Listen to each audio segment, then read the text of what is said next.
Subjek matematik sekarang tak macam dulu. Dulu lain.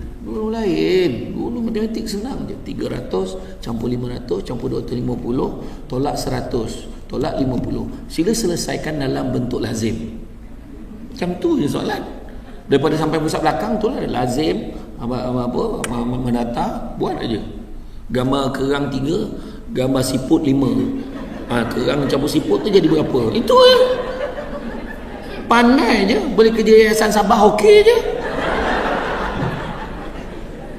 Kan betul kan? Hari ni soalan matematik, ya Allah. Dalam sebuah ladang ada 500 ekor lembu. Separuh daripada jumlah lembu membentuk jumlah kambing. Separuh lembu dan kambing itu membentuk ayam. Itik pula 2 kali ganda daripada ayam. Soalannya, berapakah jumlah binatang yang bertelur? La ilaha illallah. Macam mana aku nak jawab soalan tu sekarang?